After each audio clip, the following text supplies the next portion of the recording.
Спортен свят започва с послание от феновете на Хасково. От Хелзинки до Вашингтон, Хасково е шампион! Ама като погледнем класирането, се оказва, че от Свищов до Златоград и от Калотина до Варна, Хасково е последен и сигурен изпадащ в Б група. Но пък за палянковците на отбора явно са истински оптимисти за бъдещето му. И ако Хасково изпада, то Лудогорец празнува поредната си титла. Честито! Пред последния кръг, който нямаше отношение към вече спечеленото първо място, разградчани загубиха гостуването си на Литекс с 4-2, въпреки че на полувремето водеха с 2-0. Брей, чудя се дали има друг български отбор, се умял да вкара цели 4 гола на дилиорманския хегемон. И то за едно полувреме. Браво на Литекс! Румба, а аз се чудя какъв е бил коефициентът на полувремето за обрат и такъв краен резултат. Но още веднъж, честита титла на лудогорци! Мерси! Честитка беше отправена и от привърженик на доскоро основния съперник на Сайко Уц ЦСКА, веднага след мача на червените с Локо София.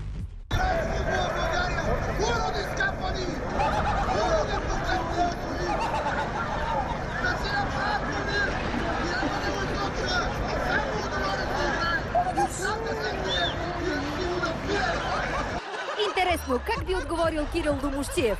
Сигурно така. Или си олигофрен, или не знам. Но да се върнем на столичното дерби в квартал Надежда. Там нашата камера улови и тази секси фенка на армейци. Привлекателната девойка носи урна, в която се пускат дарения за хореография и пиротехника на сектор Г. А сега следва разходка за събиране на средства в сектор А. Браво на момичето! Готова е на всичко за любимия отбор, а освен всичко се раздава и скандирането.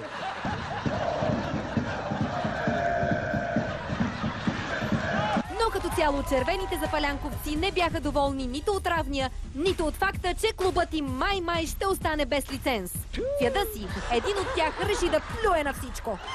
Всички деца правят лоши игри. Всички деца правят лоши игри. Беше организирана и среща за бъдещето на ЦСКА между привържениците и настоящото ръководство. Вторите обаче малко закъсняха за нея. Една среща от 12 вече 1:30. Седим и чакаме.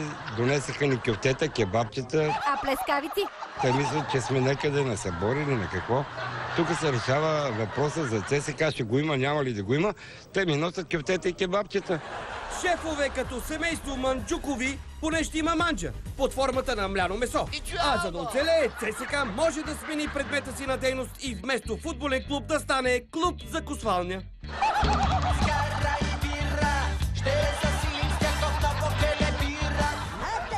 Въпреки проблемите, на пресконференцията след двубоя с Локото, Любо Пенев не пропусна да нареди журналистите така, както нарежда футболистите. Кажи му, от и в линията не останете, приятел. Не те разбрах. И в линията не останете. Нищо не разбрах. Но да, има някакъв ред, не виждаш ли? И тъкмо когато се възцари ред, взе, че извъня нечи репортерски телефон. Трябва да си контролират емоциите. Те са лош съветник, телефоните, ако обичаш, приятел. Кажи му да човека или да излезе, или да е такова. Охо, приятел, пречиш. Както и да е, нищо. Ако ти звънат, пак го вдигне, не се преценяй. Ако не друго, Любо поне е голям приятел с журналистите. От и в линията не останете, приятел. Телефоните, ако обичаш, приятел. Охо, приятел, пречиш. И за да завършим темата с българския футбол, нека чуем един от любимците на Любослав Пенев, славният Йордан Лечков. Във футбола в България само се харчат пари, се дават. Там няма далавера. Могат ли да се перат пари през? Не могат да се перат. То няма пари за да се перат, разбирате. Ако човек слуша Данчо Лечков, ще реши, че в родния футбол е пълно с духовно извисени алтруисти, отрекли всичко материално. Във футбола в България само се харчат пари, се дават. Там няма далавера. Могат ли да се перат пари през? Не могат да се перат. То няма пари за да се перат, разбирате. Бърка се. А сега просветлени, нека се пренесем в Китай за един странен гол.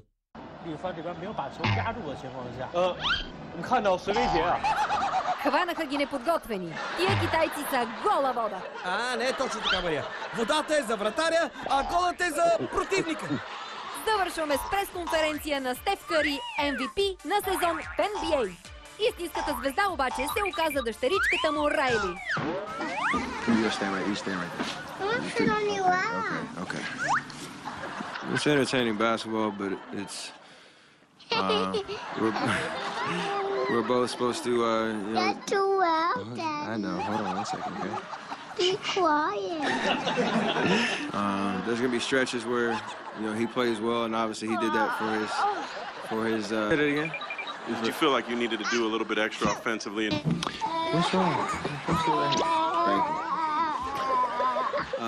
You come out and want to be aggressive, but it always doesn't. Много е сладка, но си представям, ако Любо Пенев беше там. Охо, приятел, пречиш. Hit it again. Did you feel like you needed to do a little bit extra offensively? Да, има някакъв ред, не виждаш ли? Това е спортен свят. По-детски невинен. That's too well, Daddy. I know. Hold on 1 second, okay? Be quiet. То доказване на противното.